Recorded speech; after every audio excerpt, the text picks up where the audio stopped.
I'm Jeremy Scahill coming to you from Dropsite News, dropsitenews.com. Well, there's less than 2 weeks remaining before Donald Trump's inauguration, and he is reiterating his warning that, quote, all hell will break out in the Middle East if the captives held by Hamas and Palestinian Islamic Jihad in the Gaza Strip are not returned before Donald Trump is sworn in. Trump added that failure to do so, quote, will not be good for Hamas, and it will not be good, frankly, for anyone. Trump has not elaborated on what exactly he is threatening, but several of his nominees for key cabinet positions and for U.S. ambassador to Israel are advocates for a total war of annihilation against the Palestinians, not just of Gaza, but also of the West Bank. Some of these nominees have said that there's no such thing as a Palestinian. Over the past several weeks, international mediators from Egypt and Qatar have been meeting with Hamas, with U.S. officials, with Israeli officials, in an effort to reach some form of an agreement on an exchange of captives and a cessation of Israel's attacks and war against the Palestinians of Gaza. While the U.S. and Israel have consistently accused Hamas of hindering a deal, there is a well-documented year-long pattern of Prime Minister Benjamin Netanyahu and his government acting as the central saboteurs of these ceasefire efforts. In a statement this week to Dropsite News, a senior Hamas official directly appealed to Donald Trump, saying, we believe we can reach an agreement immediately if Netanyahu and his government stop their stalling and obstructing of the deal. This Hamas official went on, we're ready to proceed with an agreement immediately that guarantees a permanent ceasefire, the withdrawal of all Israeli forces from the Gaza Strip, the return of displaced people to their homes without restrictions, a serious prisoner exchange deal from both sides, and the immediate launch of a comprehensive relief and reconstruction process for Gaza. Hamas has called on Donald Trump and his team to, quote, exert pressure on Netanyahu and his government to move forward with a deal before Trump's inauguration. I'm joined now by Muhammad Shehada, a Palestinian writer and journalist from Gaza, who has been doing some of the most in-depth reporting on these negotiations for a ceasefire and exchange of captives. His most recent piece for the Center for International Policy is titled The Biden Administration's False History of Ceasefire Negotiations. Mohammed, thank you very much for joining me. Thanks for having me, Jeremy. Mohammed, let's just begin with the latest. Hamas is saying that the Israelis, as we've seen happen for many, many months now, are inserting new demands at the 11th hour, while U.S. officials are saying, we're on the verge of a breakthrough. Walk us through what you understand is happening right now. Well, right now it's pretty simple. Biden put a deal on the table on May 31st that was endorsed by the UN Security Council a couple of weeks later, rejected by Netanyahu. He said it does not accurately depict Israel's position, although that deal was articulated by Israel's own negotiating team. They went behind Netanyahu's back to Biden and said, you should propose this to the Israeli public, make a speech that speaks over Netanyahu's head to the Israeli population and try to convince them of that deal. That deal has been accepted by Hamas on the 2nd of July. And ever since, all negotiations were back and forth trying to convince Israel to accept that deal. That's pretty much it. Netanyahu tries every time to insert a huge amount of ludicrous demands every time there's a round of negotiations, the most prominent of which is to prevent people from returning displaced Gazans, over 1 million people that were displaced to the southern half, preventing them or restricting their return to the north again. The other demand is concerning the IDF permanent or indefinite stay in Gaza itself. Hamas's position, on the other hand, has been to say that we can negotiate all the details in place, numbers of hostages to be released, how long is Israel going to stay in Gaza, the withdrawal phases. But the most important thing is that a deal means two things. It means that the war will cease at the end of it. The war will not continue indefinitely. And number two is that Israel will leave Gaza. The IDF would withdraw from the Gaza Strip. And these two demands, I would say, are fairly representative of the entire Palestinian population, not least in the Gaza Strip itself, that if Hamas compromises on either of them, it would be a complete sellout from the perspective of any average Gazan, which is why there is this tremendous insistence on them that a ceasefire means actually a ceasefire. The Israeli position has consistently been, or Netanyahu's position to be more specific, that a ceasefire means a temporary pause to get hostages out and then the fighting resumes again. What exactly is being discussed in terms of like the technical details? In the past we've read about, a multi-phase deal where the initial phase would be an exchange of captives that are being held in the Gaza Strip that fall into a humanitarian category, and then the Israeli side would release a certain number of Palestinian prisoners, including women and minors, children, and they come up with some mathematical formula for how many Palestinians can be released for each Israeli or international that's being held in the Gaza Strip. But kind of talk about the specifics of what we're talking about here as the architecture of the agreement as you understand it. So basically, there are three categories of Israeli captives or hostages in Gaza. Number one are women, children, and elderly that Hamas claims were kidnapped in the rush of the moment or in the chaos of the moment, and has offered Israel to release them since at least October 9th. We know that there was a Hamas proposal to release all civilians that were captured or kidnapped on that day if Israel in return does not invade Gaza with a grand invasion. It was not a demand for ending the war back then. Then there is the second category of Israeli soldiers and reservists, people who are actively serving in the IDF or on reserve duty. And that includes also some Israeli men that were kidnapped on October 7th that are of military service age and have an affiliation to the IDF. The third category and the last one is the bodies of hostages that were either killed on October 7th and then taken to Gaza, or killed throughout the war by the IDF operations itself or by Hamas, according to Israel in some instances. So in these categories, a deal was devised accordingly to say that we divided into three phases. The phase number one concerns the humanitarian category. There would be about 33 hostages coming out. Phase number two is the soldiers, and phase number three is for the bodies. At the end of all of this, there's going to be a permanent ceasefire in Gaza. Each phase is about 42 days. Now, what Netanyahu is trying to put in place is to say, I want to maximize the number of hostages that I will bring out. So I would include in the humanitarian category all the female soldiers that were captured from the Nahal Oz military outpost adjacent to Khan Yunis, as well as a lot of male soldiers that Netanyahu is claiming would fit in a humanitarian category by claiming that they are sick or wounded or unfit. So in that way, it is pretty obvious that Netanyahu is trying to just have a one-phase deal to get as many hostages as possible out and then continue the war. The reason why it was divided in this way into three phases is to make sure that Netanyahu will comply with all three phases. He will have to see through all of them, because hostage families, as we've seen recently, are saying that they refuse a partial deal, because a partial deal with return to fighting afterwards or a return to Israel's war in Gaza after means a death sentence for the remaining hostages. So that's one of the main points of contention at the moment. Now, you've been talking to international diplomats, including Arab diplomats from countries that have been directly involved with these negotiations, as well as talking to sources within Hamas. And my understanding is that the basic outline of this deal is not markedly different from what Hamas agreed to as of last summer. In fact, I was shown documents proving that Hamas had informed formally the mediators in early July that they had accepted the so-called Biden framework that also had been endorsed by the United Nations. What have you heard from your sources in the international community about why a deal has not been signed since that point when Joe Biden basically told the world it's imminent last summer?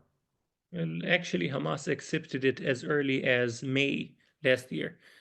So if you remember correctly, the first 5 months of the war in Gaza, Biden expressly prohibited the use of the word ceasefire. No one was allowed to use it, not just in the US, in Europe, in Canada, in Australia, all the countries that are tailing the US foreign policy, they were only using a temporary pause. By March, there was a change of heart in Washington due to a number of reasons. One of them was the belief that the war has exhausted itself. There are no more military targets, and Hamas couldn't be eradicated. So the US changes its position, and a deal is developed by early April, with Egypt, Qatar, and the US combined. At some point, Bill Burns, the chief of the CIA, was literally sitting in the room adjacent to the Hamas delegation.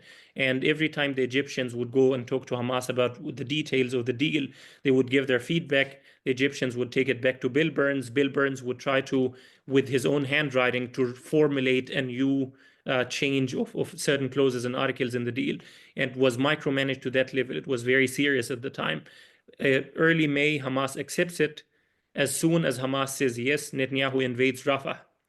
The invasion of Rafah, it was Biden's biggest red line at the time. But Biden has been promising for a long time he's going to cut or suspend arms to Israel if it went along with that move. As soon as they do it, he does absolutely nothing.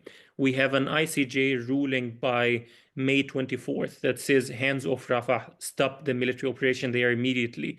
So Biden is under pressure to do something about the ICJ telling Israel to stop the Rafah invasion. And he comes up with the Israeli proposal that Israel's negotiating team articulated 4 days before, and it was very much embracing Hamas's formula that they responded to the Egyptians with on May 6th. So that the Israeli team goes to Netanyahu with that proposal. Netanyahu says, you don't know how to negotiate, you don't know how to run a deal. They go to Biden instead. Biden makes that grand speech, primetime TV, and basically it was for 3 reasons. Number one, the ICJ decision. Number two, because Biden's red line was violated very expressly and he did absolutely nothing about it. And number three, because the Israeli military and security establishment was fed up with Netanyahu, that they were screaming for help from the Americans. So at that point, you have a concrete deal in place. The problem with that deal was that Biden was, I would say, like in a childish, ridiculous way, trying to put a ginormous loophole in the deal that allows a resumption of fighting or the resumption of the war again on Gaza after the 42 days. And that loophole was in Article 8 and Article 14, in which the summary of it is that it said the ceasefire would continue as long as Hamas negotiates in good faith, and Israel will negotiate with Hamas on the phase 2 of the deal on this day, specific day of the first phase, among other things, on the number of prisoners that will be released. Among other things, it opens the door for Netanyahu to say, okay, I want to negotiate with Hamas, sending all of Hamas's members to Mars or to the moon. And if they say no to this, then they are not negotiating in good faith. That means I can resume the war again. So Hamas says that we accept Biden's deal as long as you close that loophole. The Americans run back and forth with a lot of tricks and manipulations. By July 2nd, there is an agreement. There is a concrete deal. And that deal has been, as I said before, it's been consistently the only realistic deal in place since then. Israel, as soon as the deal is accepted by Hamas, Netanyahu imposes 4 conditions that even his own negotiators say are impossible to implement or would render any deal impossible. Number 1 is Israel maintains indefinite presence in the Philadelphia corridor. Number 2, Israel maintains indefinite presence in the Netzarim corridor. That's the one that dissects Gaza in 2 halves and restricts the return of people back to the north. And number 3, increasing the number of hostages that would be released, maximizing them as much as possible. And number 4 is a demand of the list from Hamas, a list of all the living hostages in Gaza at the moment. And Hamas has been saying that this is logistically impossible because according to Israel itself, even according to the US, Hamas's chains of command and control have been largely dismantled throughout Gaza. There's like a complete disconnect between different Hamas cells that are operating autonomously, and Gaza's under the most sophisticated surveillance worldwide that anyone can think of. So in that combination, if Hamas was to reach out to its members on the ground and say, tell us if the hostages you're keeping are alive or dead, that means compromising the locations of the captives and their captors. So Hamas has been saying, as soon as there is a ceasefire, on the first week of the ceasefire, we can come up with that list and show you who's alive and who's dead. So the negotiations die there. Netanyahu goes ahead with assassinating Ismail Haniyeh, Hamas's top negotiator, assassinating the top military leader in Hezbollah, Fuad Shukr, and that collapses the negotiations. Iran, Hezbollah say we have to retaliate, but we would not retaliate if there is a ceasefire in Gaza. So there is a revival of the ceasefire in mid-August.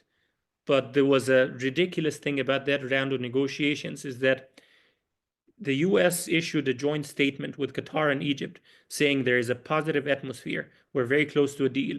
Everything is pinky-dory. Everything is working out well. There's a breakthrough. The only twist to it is that Hamas didn't even show up to the negotiating table. There were no negotiations in the first place. The Americans came up with something called a bridging proposal. They said, let's throw Biden's proposal into the garbage bin and let's come up with a bridging proposal that embraces every single one of Netanyahu's ridiculous demands that even Israel's negotiating team has been rejecting and telling Netanyahu that they are unworkable. So the Americans come up with this approach, and to lure Hamas to the table, they say, okay, Israel has been vetoing 100 names of the heavily sentenced prisoners that you demanded, 300 heavily sentenced prisoners like Marwan Barghouti, Ahmad Saadat, and others. We managed to reduce that to 75 vetoed names. Now we will bring it down to 65 if you show up to the negotiating table. Hamas says, you made a concrete proposal that was endorsed by the UN Security Council. We will abide with this, but we will not get stuck in a limbo of indefinite negotiations. So this round of negotiations die as well, but you have this fake positive statement being issued that the Americans insisted on for 3 reasons: to prevent Hezbollah Iran from attacking Israel, to, at least that was their claim, to create pressure inside Israel and Netanyahu to seal the deal, which I think is largely false. And number 3, to allow Kamala Harris's DNC to pass peacefully without any disruption, so that every time somebody points out the Gaza war, the American administration would say, look, we're very close to a deal. So that's pretty much it. Ever since, like immediately after that, the negotiations die out completely. No more talk on ceasefire in Gaza. That by November, Qatar decides to tell the Hamas leadership there, go out, leave the country. I hear that point constantly, that if Qatar was to pressure Hamas hard enough, Hamas would capitulate or compromise. There's nothing harder they could do than kicking them all out, which is what they did in November. They shut down their office. They said it was a temporary suspension, shut down their office. Qatar withdrew from acting as a mediator and told all of Hamas's leadership, leave Qatar immediately. A lot of them left to Turkey or other destinations. So that is basically the death of the deal. Biden as well stopped trying, but he adopted a different approach, which frustrated the Qataris, the Israelis as well, and the Egyptians. Is the White House has been, ever since August, telling the whole world that Hamas is the obstacle to the deal, that Israel accepted the deal on the table and Hamas did not, which even Israeli officials themselves would describe as gaslighting, as rewriting of history to absolve Biden of failing to hold Netanyahu accountable. Well, and also to take that history a couple of steps closer to the present, you then have Donald Trump winning the American presidency, and very soon thereafter making his statements about how he wants this all to be wrapped up before his inauguration. What are your sources, particularly within Hamas? How do they view Donald Trump's posture in this right now? And do they believe that this is a seriously attainable objective to actually have some form of a cessation of the attacks against Gaza and an exchange of captives underway prior to January 20th? Well, basically, as immediate as Trump made that threat, he repeated it, I think, 3 times. Every single time he made it, Hamas's response was like, let him bring it on. Let's show his worst, because there's literally nothing left to bomb in Gaza anymore. Israel itself says they ran out of targets. They ran out of things to bomb in Gaza in July last year. But in September, early September, if you remember, when Hamas executed 6 hostages in a tunnel when the IDF approached, and that was a huge issue at the time, Netanyahu held a cabinet meeting with the security defense establishment, and he asked them to come up with concrete proposals to exact a price from Hamas. His own generals at the meeting itself, that was reported in Israel's Channel 11, his own general said, quote, there is nothing to exact a price from Hamas. There's nothing left to bomb anymore. Gaza is no more. So there's nothing worse that Trump can do than what Biden has already allowed Israel to get away with. On the other hand, the Trump team approached the Qataris after they kicked out Hamas. That was the ridiculous thing. Like all the talk, if they only pressured Hamas strong enough, they would capitulate. As soon as Qatar pressures Hamas, kicks them all out, Trump's team approaches Qatar and say, no, bring Hamas back into Doha, open a new round of negotiations. And the Trump team, they tell the Qataris and the Egyptians that we want a deal done before Trump walks into the White House. So that's a positive thing. At that point, Biden's administration had stopped trying altogether. It's merely performative. But you have a Trump administration that's telling the Qataris and the Egyptians, get a deal done before Trump walks into office. He doesn't want to deal with this headache. He doesn't want it to distract from other important issues on the table for him. So Qatar and Egypt invite all of Hamas's leadership, literally all of Hamas's leadership, the junior, the senior, the middle, whatever, and they all go to Egypt first and then to Doha. In both capitals, in Cairo and in Doha, there was nothing new on the table in early December. Later on, around like the middle of December, there are some concrete discussions of the details, but you don't have an Israeli agreement on the two main principles of Biden's proposal that they are negotiating on now, that the war will end, that a ceasefire means a ceasefire, an actual ceasefire, and it means IDF withdrawal from Gaza. You don't have an Israeli commitment to that until now.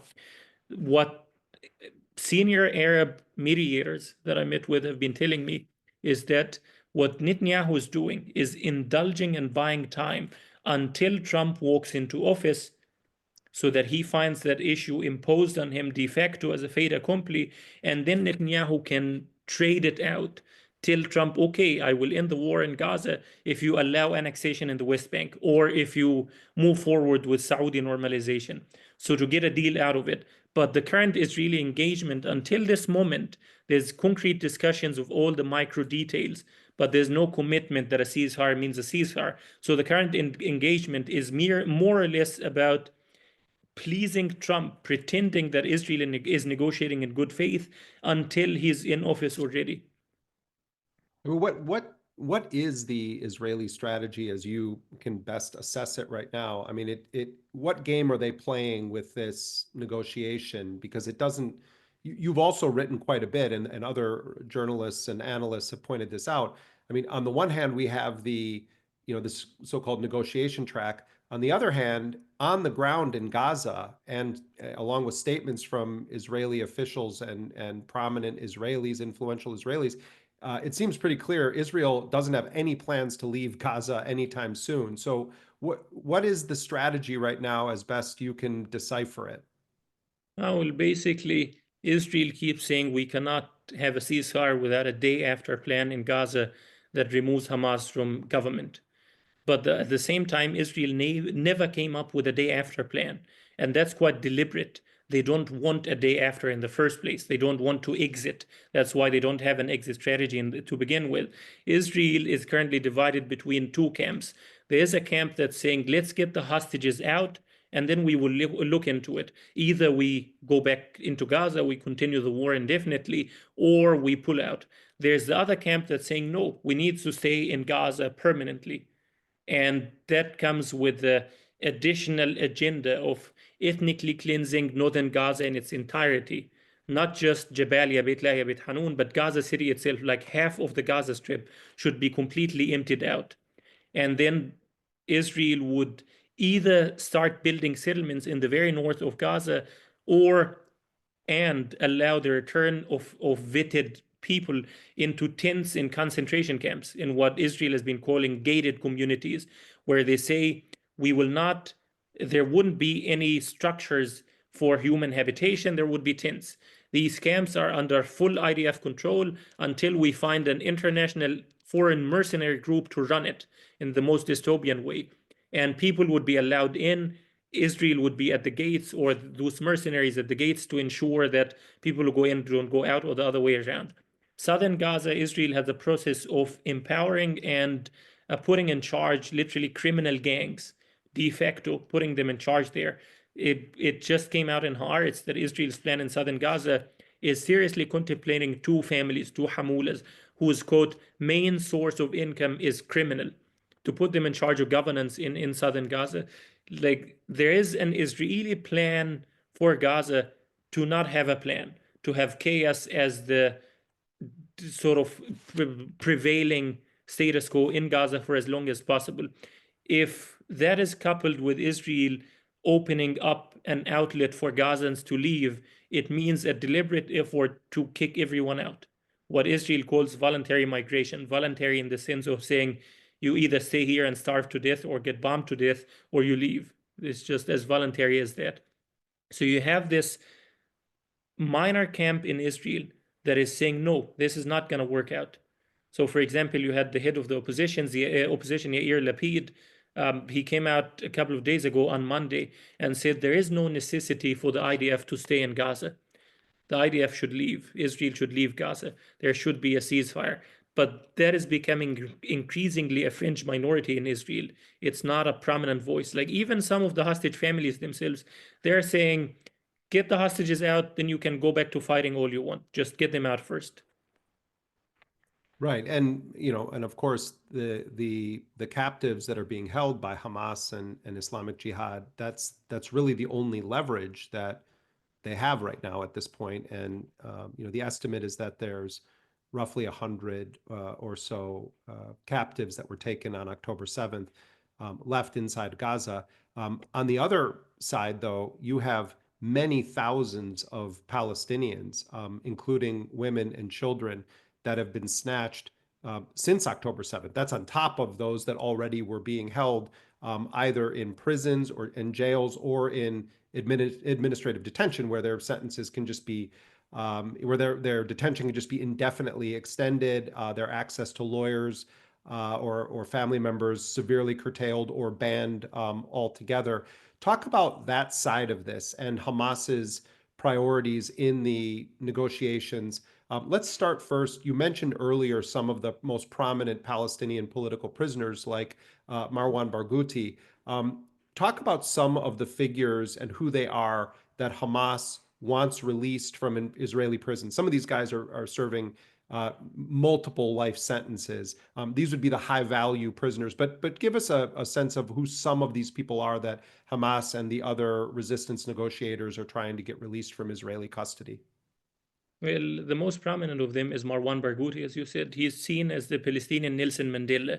He is someone that at some point condemned attacks, violent attacks against Israeli civilians, who championed recently, a few years ago, nonviolent popular resistance as the main tool of resistance against Israel.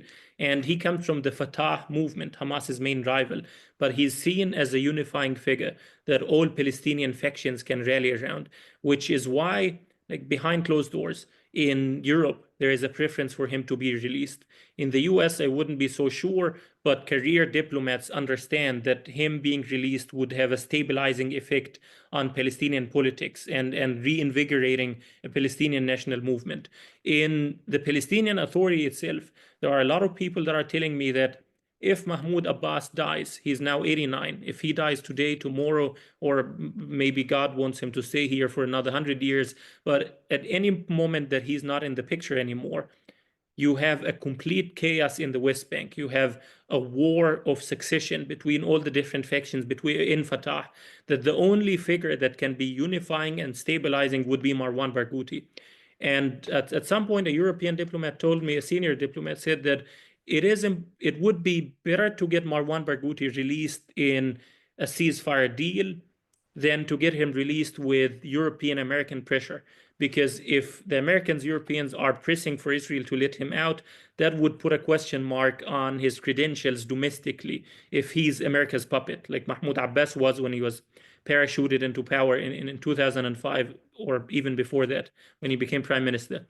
So there is an understanding that him coming out is crucial for Palestinians and for the two-state solution, for both things, and for stability in the region. At the same time, Israel is saying it's a no-go. A lot of senior Arab officials that have been mediating between Hamas and Israel told me repeatedly, he's not coming out. Israel is not letting him out.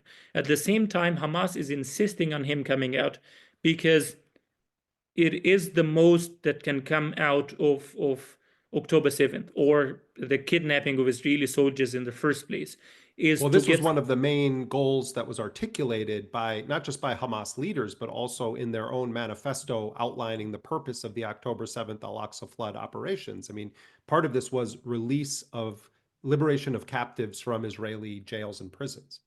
Yeah, precisely. But it's not just captives at random. It is the two categories that Hamas would insist on the most are people who are unjustly imprisoned, which is the majority of Palestinians there. People that Israel has put in jail with a conviction rate of 99.7% in kangaroo military courts. At the same time, Israeli settlers, their conviction rate is 1.8%. Like a stark difference. So people that are unjustly imprisoned, for example, you had Isra Ja'abis, a woman who Israel imprisoned under the pretense that she was trying a suicide attack on them, although she had a car accident. Her car caught fire. She lost all her fingers and she was hugely disfigured without any medical treatment in Israel. So it was a huge issue for Palestinians to see her released and out of her pain, a mother from Jerusalem.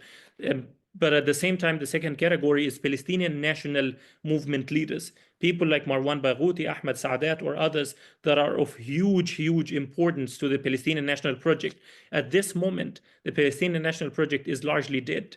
It's largely at a standstill. The PLO, the PNC, all these structures are completely hollowed out. There is a one-man show happening. So if you get someone of this magnitude out of prison, it would reinvigorate the Palestinian movement. So there is that Hamas insistence. Hamas understands that if they release, let's say, 1,000 prisoners, but not someone like Marwan Barghouti, it would not be of substantial importance to the Palestinian public. I have friends whose family members are unjustly detained in Israel from before October 7th. Some of them would say that my cousin, if he comes out in a deal, the cost of which was the complete annihilation of Gaza, he would feel ashamed to show his face in public because it's not worth it. He would have rather stayed in prison. So releasing someone as Marwan Barghouti or someone who's in pain like Isra Chabis or unjustly imprisoned Palestinians is of huge importance. The other issue is that since October 7th, Israel has been kidnapping in mass hostages. It's not administrative detainees, people that are held without charges or fair trial, and it's not prisoners, it's hostages. It's basically every neighborhood that Israel goes into in the Gaza Strip, they declare it, quote, extermination zone. That's something that Haaretz reported on. That means the IDF is allowed to shoot to kill any moving target or to round every single living soul in that neighborhood up, force them to take all their clothes off except for the underwear, sometimes not even strip them completely naked, and then separate them into two queues, one for women and children below 14 years old. The other queue is for everyone else. So someone who's like 79 years old is gonna be kidnapped to Israel and put at this daytime man, what Israelis themselves refer to as a torture camp or a concentration camp.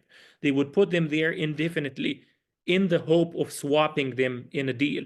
That's something that Israeli officials are very open about, blatant. They're saying that all those people that are in State Ayman are there so that we can use them in a hostage swap with Hamas, nothing more. They're not there because they committed any offense or even suspected of being Hamas members.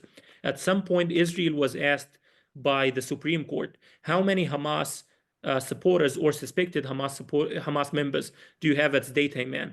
The answer was 28. How many people are at State Ayman? Over 10,000. Couple of other issues I just wanted to ask you about. To go back to the issue of Donald Trump, there are elements of this that have some kind of a whiff of the hostage negotiations that Ronald Reagan engaged in prior to taking power in 1980, where he sort of subverted Jimmy Carter. I don't think it's a direct analogy, but Trump does seem to think that he has sway over Netanyahu. And Trump is a transactional guy. There's also indications that Trump doesn't particularly like Bibi. I mean, even though that's the dominant perception, there's recordings that have been leaked that indicate that Trump's not a major fan of Netanyahu, although his rhetoric is very pro-Israel, pro-war of annihilation against the Palestinians. But there is some nuance to it. Who do you think is playing the other here? Do you think Trump is in the driver's seat with this, or do you think Netanyahu? Because I think there's a level, and this is just, informed speculation on my part. I think there's a level on which Trump just kind of wants the mess to be put in the closet for a while so he can do his inauguration, get a hard reset, move on from the kind of Biden era, and then he's going to figure out what he wants to do. And you indicated before, normalization with Saudi Arabia is in play. He really is proud of the so-called Abraham Accords. But it does seem like the first phase of this, from Trump's perspective, is I want to be able to claim a victory that I implemented by getting hostages released. And then you have this other phase. So I'm wondering who's playing who here, Netanyahu or Trump? Well, basically, Netanyahu is a master manipulator. You can give him that. You can say he's been manipulating Biden for the last 15 months. In August, you got a leak from the White House saying that Biden realized Netanyahu has been lying to him, which is a surprise. Obama told you that about a decade ago, very openly, on a hot mic moment captured, in which he said Netanyahu is a lying or a pathological liar or something of the sort. With the difference between Biden and Trump, on a positive note, in Trump's favor, unfortunately, Biden is ideological. Trump is not. I have a Saudi diplomat who told me about 2 months ago. She said that at the end of Biden's term, they reached the conclusion there's nothing that he's going to do in his lame duck period. Zero. Absolutely nothing. There's no change of heart whatsoever, not even before or after Kamala Harris's loss. There's nothing that he's considering to do to pressure Israel or to do differently. And she said, quote, that Biden considers any change on Israel, Gaza in his remainder of his term to be, quote, a taint on his legacy. He wants his legacy to be the most pro-Israeli president in history. Whereas, like, it's ideologically driven. It's insane. Whereas for Trump, he's not an ideologue. He's a clown, a lunatic in many ways. I shouldn't say that publicly. But basically, at the same time, as you said, he's a businessman, transactional. But there are two caveats there. On the positive, American diplomats or former diplomats are telling us that Trump genuinely wants a Nobel Peace Prize, and he believes that he can get it this time around. So they say there is a window of opportunity to squeeze in some details on Gaza, on the occupation, on Saudi normalization, lump them up together and present it to him because he doesn't have an eye for detail. He doesn't care for details. The other issue is that on the negative side, Trump is easily manipulated by the circle of people around him. And he's not going to give himself a headache. It's not a hill to die on, not just Gaza, but Palestine in its entirety. It's not a big topic. It's not something in the interest of his constituents or people around him or the billionaire class supporting him, whatever. But in terms of manipulation, there's one episode that I find extremely remarkable, but also catastrophic. So in 2017, I think, Trump goes to Beit Lahem and visits the Palestinian president there, Mahmoud Abbas. They meet together. They had a great meeting. And someone from Trump's administration recently told me that Trump really likes Mahmoud Abbas. He gets along well with him. Most Palestinians don't, but good for him, good for us as well. Now, in that meeting in Beit Lahem, Abbas presents Trump with maps on the two-state solution, with the Palestinian Authority's official position, a demilitarized state, 22% of historic Palestine, all these issues. Trump gets very impressed. He says, they told me you're an extremist. And he sort of agrees to everything Mahmoud Abbas presented him with. And he says at the end of it, he says it like, I'm not sure if it was serious or a joke, but he says to Mahmoud Abbas, when you come to the land swap part in the negotiations on a Palestinian state with Israel, giving up like the settlement blocks in return for lands inside Israel itself, he told Abbas, come back to me because I'm a businessman. I worked in real estate. I know how to pick up a good piece of land, literally.